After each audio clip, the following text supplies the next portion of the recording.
Hi, welcome to your astrology forecast for February 5th to February 11th, 2015. On February 5th, Mercury in Aquarius sextiles Saturn in Sagittarius. Mercury in Aquarius is really bringing us a very objective view and new ideas and even new ideas of how to bring about what it is you are wishing for and wanting for the world and what you're wanting to contribute to your community and to humanity as a whole. And with it sextiling Saturn and Sagittarius, Sagittarius helps us to really have that expanded view, but Saturn's also helping us to bring it into a more grounded state and helping us to develop new systems for bringing things into reality that are from our minds. Mercury bringing the visions and Saturn bringing the actions and the um, ways of getting those views or ideas into reality. And it also could bring up more serious conversations with friends, maybe about your careers or perhaps about your beliefs, having very philosophical discussions that maybe you decide to act on, bringing new things into reality through conversation, and writing down some of these ideas would be a good idea as well. And you can always refine them later once Mercury goes direct again as well, if you write them down.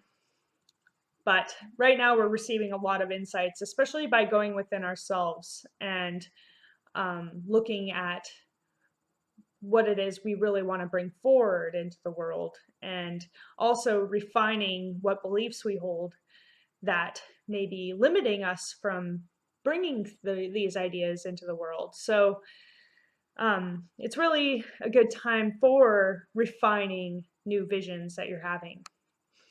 And then Moon in Virgo opposes Neptune and Pisces, and they both square Saturn and Sagittarius.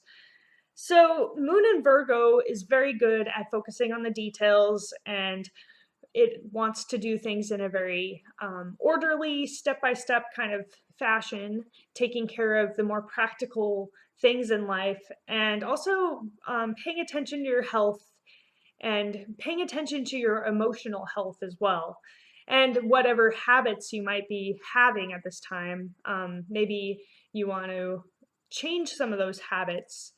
And Neptune in Pisces can represent addictions. So addictions may be coming up for us, but it's also good for dreaming up new ideas, as well as tuning into our intuition and meditating. And it does have a tendency towards escapism, but that Moon in Virgo will be tempering that desire and helping us to focus a little more on this day.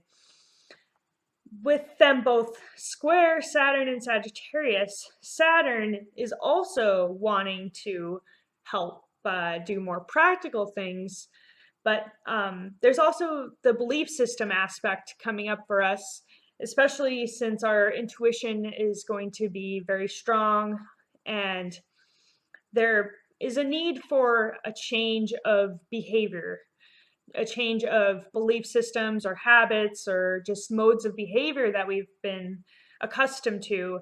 There's really a shedding of old skins and old ways of doing things, like in terms of the way you think or in your daily habits, and ultimately your belief systems. Your belief systems kind of lead to your habits to a degree. So there's just a need to look at what those things are so that we can really grow out of the things that are holding us back from being who we really want to be in the world. So Neptune is good for tuning into yourself and your intuition.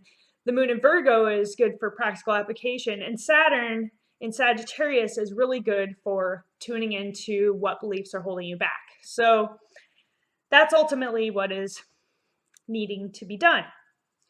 is a change in how you approach your daily lives and looking at these bigger things that really affect that. Okay, on February 6th, the Sun in Aquarius opposes Jupiter in Leo.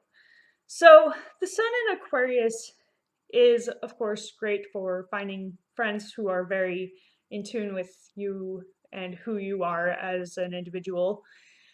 With it opposing Jupiter and Leo, Jupiter in Leo is wanting to expand using its creativity and maybe even utilize your beliefs in your creativity in some way. But there's also a tendency to maybe be a little bit larger than life in a negative way, perhaps a little overly egotistical. So you may want to look at the more objective viewpoints of your friends and maybe incorporate some of those into your creativity. Perhaps you've been kind of being one-sided about how you've been approaching things. So it would be a good idea to listen perhaps a little more and also go within yourself so that you can tune into that deeper aspect in your creativity and bring that out. And that should help you expand further and be able to contribute more in your community and be more expressive of yourself in a truer fashion rather than, I guess, looking at things from maybe old ways of doing things, like kind of, maybe you've gotten stuck in a certain pattern where you've kind of become attached to that. And now it's a good idea to kind of tune into yourself a little more and kind of incorporate new things into those creative things that you've been doing. Okay, and then the Sun in Aquarius sextiles Uranus in Aries, and they both in conjunct the moon in Virgo, creating a yod. So this is, of course, great for bringing new changes into the world and really changing yourself first so that you're reflective of what you really want to happen. Be the change, that whole shindig. With them in conjunct moon in Virgo, it's really asking us to bring this into a practical application in our daily lives. And perhaps we've had these great ideas and have really focused on wanting these changes and really starting to emulate them, but it's been harder to apply them in your daily life. So now it's really wanting us to try and change those habits so that we can become more true to the vision that we hold for the world. And on February 7th, the moon moves into Libra. So this is helpful for nurturing our relationships and, of course, being able to understand how other people are feeling and being able to see both sides of things. And when the moon's in Libra, you're more likely to compromise or even mediate in situations or end up being in a one-on-one situation. And so it's good to actually maintain a little bit of your own sense of what you're feeling personally so that you don't get too caught up in what other people are feeling and kind of forget about yourself. So it's important to maintain a balance on this day when it comes to that area. And then Venus and Pisces sextiles Pluto and Capricorn, and they both in conjunct Jupiter and Leo, creating another yod. And there's just so many yods happening this month. It's crazy. And last month, a little bit too. Anyway, Venus sextile Pluto is going to be bringing up deeper reserves of emotion in your relationships. It's also amazing for finding new gifts that you want to contribute into your career. And also, it's awesome for tuning into your intuition and into your artistic self and being more expressive of your intuition, using your intuition in your arts or creativity, and maybe writing songs or poetry or anything at all, really, that you use creatively.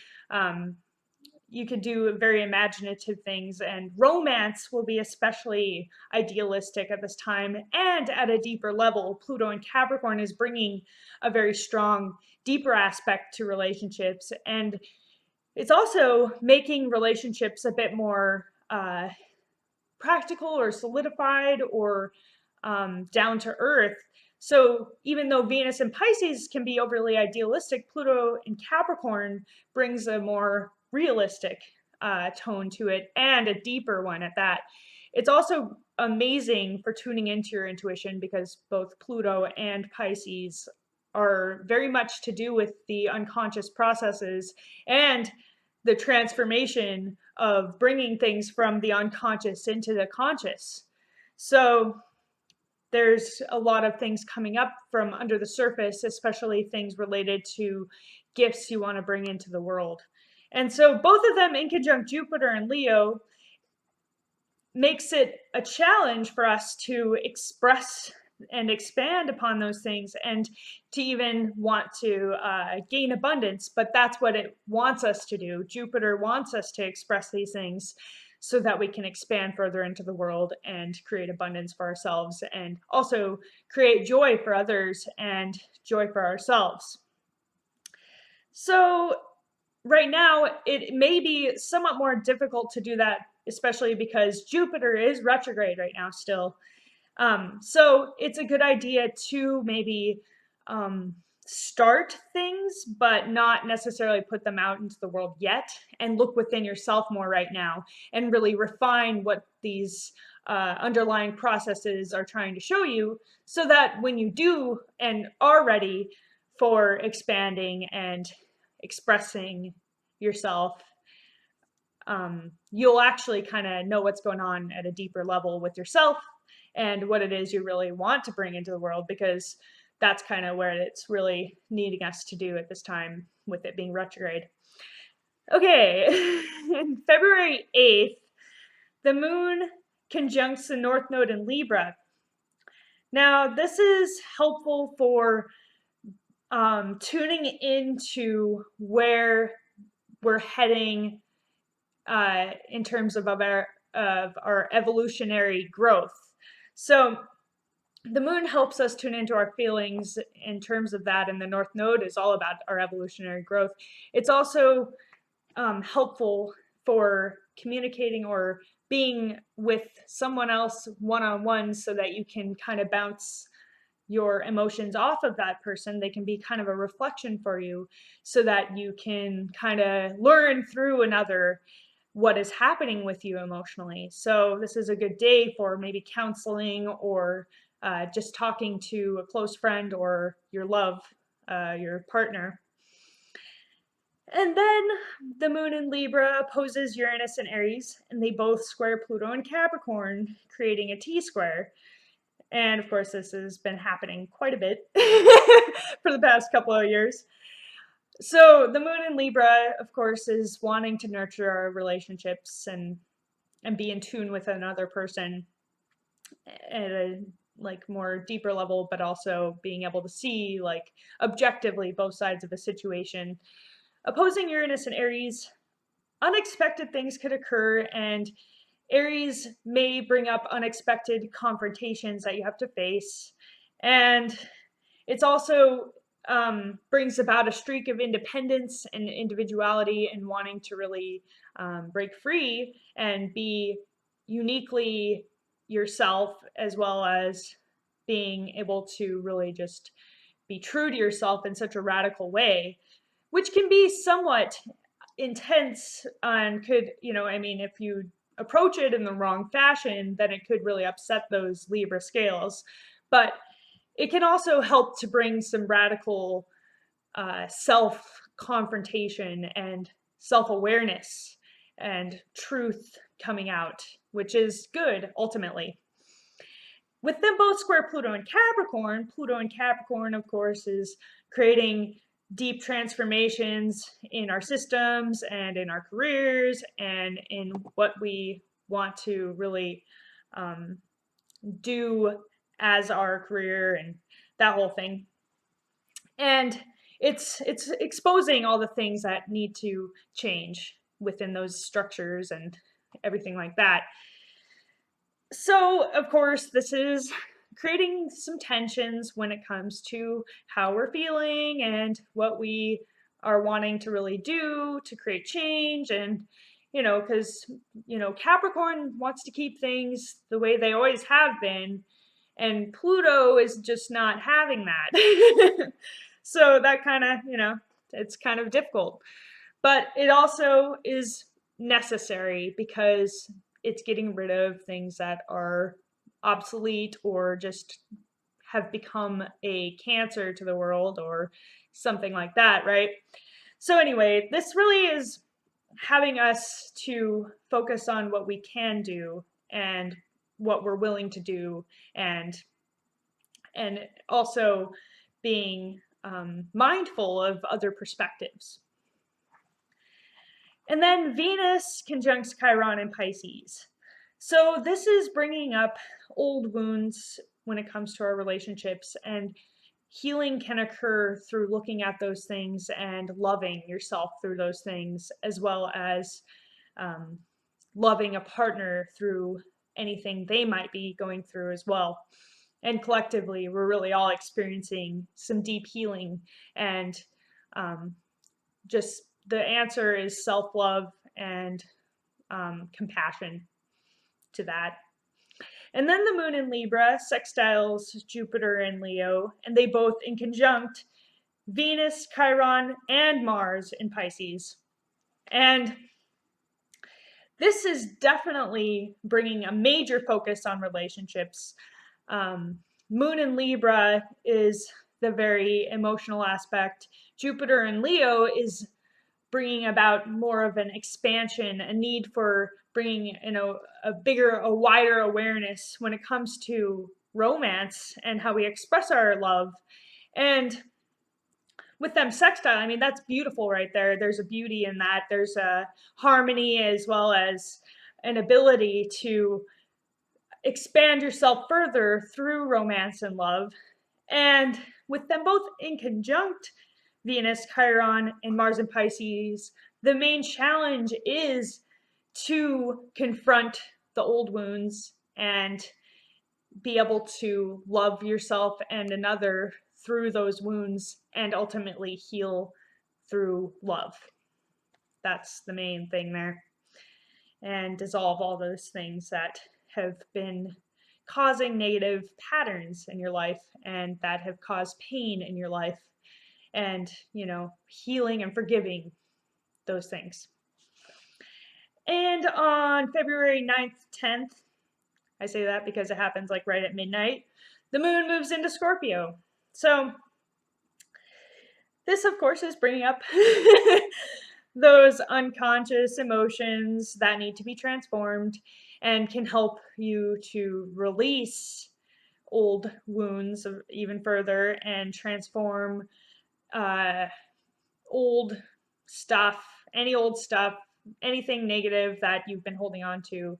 And it's amazing for really looking deeper within yourself and being able to feel more of what's going on under the surface when it comes to any situation that you find yourself in on that day, which can, of course, be kind of intense, but at the same time, it's really the underlying stuff that you usually don't pay attention to. Well, sometimes maybe, but on this day, you'll be able to really feel what's under the surface. And then on February 11th, Mercury goes direct in Aquarius. So Mercury retrograde will be over. So there will still be a shadow period, and you may have to revisit some of the stuff that was going on that when it was retrograde, and kind of revise and kind of get back on your feet or get things going again, get things started again, and get things moving and have the conversations that you've been meaning to have when it was retrograde, and maybe even just writing down and writing down new ideas and communicating some of those ideas, and maybe talking to a friend. Maybe you have unfinished business with a friend that you haven't attended to because of the retrograde period, or even communicating in a community or on the internet or anything like that, or communicating about your hopes, wishes, and dreams. All of this stuff is coming down the pipe, and you'll be able to talk about all this stuff again, and hopefully technology will come back into order. I know there's been some technological difficulties from my end. I've had random stuff happen and I've witnessed random stuff happen to other people. And anyway, hopefully, things go back into order.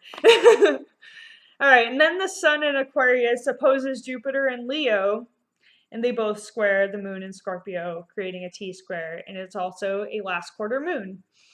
So, with the sun in Aquarius opposing Jupiter and Leo, this is, creating that tension of a need to express yourself, but also be mindful of others and others' ideas even, so that you're not just being like a bulldozer or something.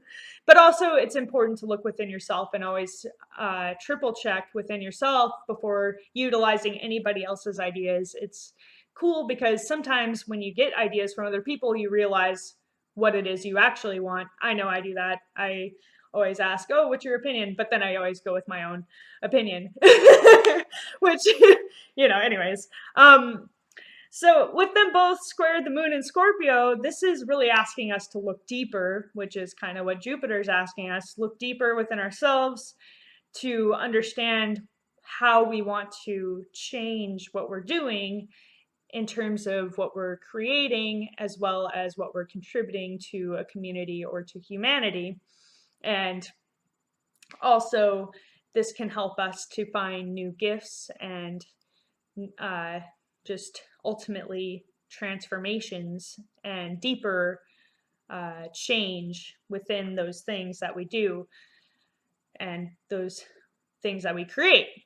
Okay, that's it for the week. I hope you enjoyed this video. If you did, make sure to like, subscribe, comment, and share. And I'll be back soon with another video. Have an awesome week.